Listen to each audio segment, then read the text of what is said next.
Olá, seja muito bem-vindo. Mais uma vez, é muito bom estar em sua companhia. E a partir de agora, você acompanha comigo as notícias do Brasil e do mundo. E eu vou começar essa edição falando dos fatos que aconteceram ontem em Brasília. Olha só, os governadores de vários estados brasileiros vão a Brasília hoje para promover um manifesto pela democracia e a união das instituições contra os atos de vandalismo que aconteceram no domingo. Eles devem se reunir com o presidente Luiz Inácio Lula da Silva e também com representantes do Supremo Tribunal Federal. Em meio ao quebra-quebra em Brasília, o Fórum dos Governadores se reuniu para definir uma reação contra a ação organizada de invasores que destruíram os prédios dos três poderes da República neste domingo. Eles devem se reunir com o presidente Lula e com representantes da Corte Suprema em apoio contra a desordem. A preocupação é de que a desordem na capital federal sirva de inspiração para criminosos em outras unidades federais, também para destruírem o patrimônio público. O edifício sede do Supremo Tribunal Federal e o Congresso Nacional ficam fechados nesta segunda-feira para passar por perícia e avaliação dos prejuízos. A interdição acontece um dia após os prédios terem sido invadidos e depredados por manifestantes em atos antidemocráticos. O Palácio do Planalto também foi destruído. Em nota, a presidente do STF, a ministra Rosa Weber, disse que o Brasil viveu uma página triste e lamentável de sua história, fruto do inconformismo de quem se recusa a aceitar a democracia. Ela acrescentou que os responsáveis devem ser devidamente julgados e exemplarmente punidos. O também ministro do STF, Alexandre de Moraes, decidiu afastar o governador Ibanez Rocha do Distrito Federal por 90 dias. Ele entendeu que o governo do DF foi conivente com a invasão e depredação das sedes dos três poderes. O secretário de Segurança Pública, Anderson Torres, foi exonerado do cargo. A exoneração saiu no Diário Oficial do Distrito Federal desta segunda-feira. A publicação oficializa o anúncio antecipado pelo governador Ibanez Rocha sobre o ocorrido. Na véspera das depredações em Brasília, Anderson Torres havia viajado para Orlando, nos Estados Unidos. Em nota publicada nesta madrugada, o ex-secretário afirmou que não foi conivente com as ações.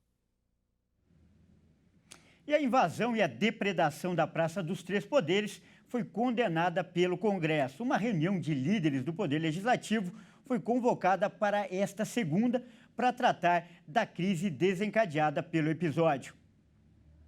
O presidente da Câmara, Arthur Lira, usou as redes sociais para comentar a destruição em Brasília. Lira pediu que os responsáveis pelos protestos e aqueles que acobertaram os atos sejam identificados e punidos. Ele falou que o Congresso Nacional jamais negou voz a quem queira se manifestar pacificamente, mas nunca vai dar espaço para a baderna. Lira acrescentou que a democracia pressupõe alternância de poder, divergências de pontos de vista, mas não admite cenas deprimentes, como essas em que o Brasil foi surpreendido. Ele falou que vão agir com rigor para preservar a liberdade, a democracia e o respeito à Constituição. Lira ainda se colocou à disposição de todos os chefes de poderes para mostrar que os três poderes estão mais unidos do que nunca a favor da democracia. O presidente do Senado, Rodrigo Pacheco, também se manifestou sobre os ataques aos prédios públicos em Brasília. Ele afirmou que repudia veementemente esses atos antidemocráticos que devem sofrer o rigor da lei com urgência. Pacheco pediu a união dos parlamentares para repudiar as invasões ao Congresso Nacional, ao Palácio do Planalto e ao Supremo Tribunal Federal. E essa invasão aos prédios na Praça dos Três Poderes, em Brasília, repercutiu e ganhou a capa dos principais jornais do mundo. Nos Estados Unidos, o The New York Times publicou uma foto dos invasores na esplanada ao lado da chamada. Uma multidão frenética invade o Congresso. Na França, o Le Monde salientou que a democracia brasileira estava abalada pelo ataque ao coração do poder. Na Espanha, o jornal El País classificou a ação como um assalto à democracia brasileira. Já o britânico The Guardian comparou o ato à invasão do Capitólio nos Estados Unidos em 2021. Essas, então, foram as manchetes de alguns dos principais jornais do mundo sobre o assunto.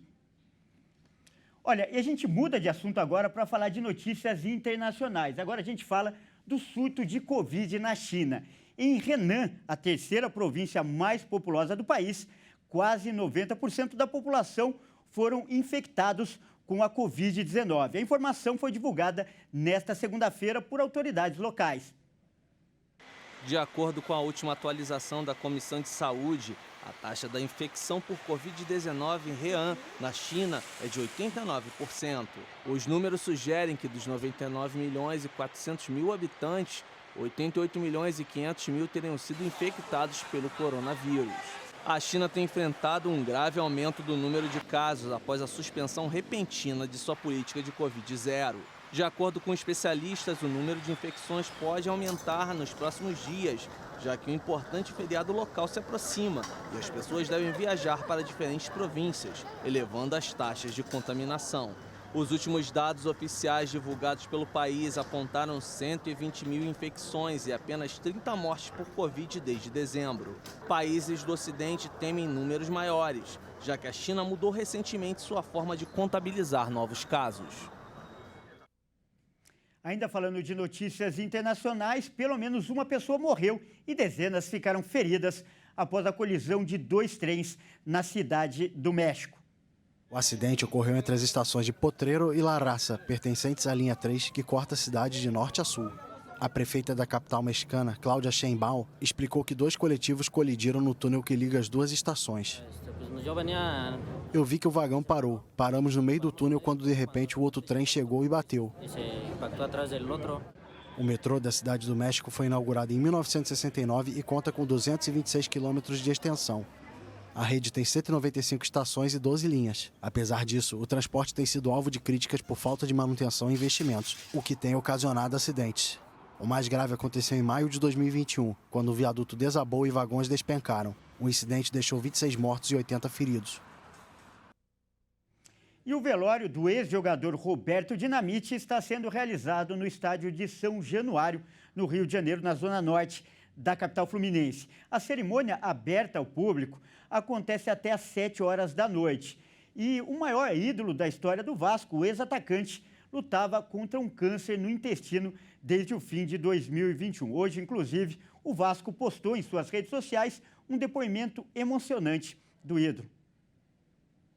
O meu recado é o meu olhar, são as minhas pernas, é o meu coração. Dizer a vocês, muito obrigado.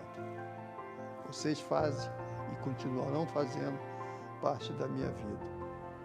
Até o dia que eu for embora. Mas pode ter certeza que no coração do Roberto e no coração de cada um de vocês, nós vamos continuar vivos. E isso que vai representar e simbolizar tudo isso. O amor, o respeito por todos vocês.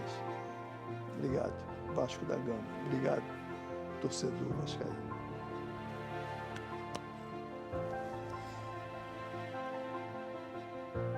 A Cruz de Malta no meu coração. Valeu.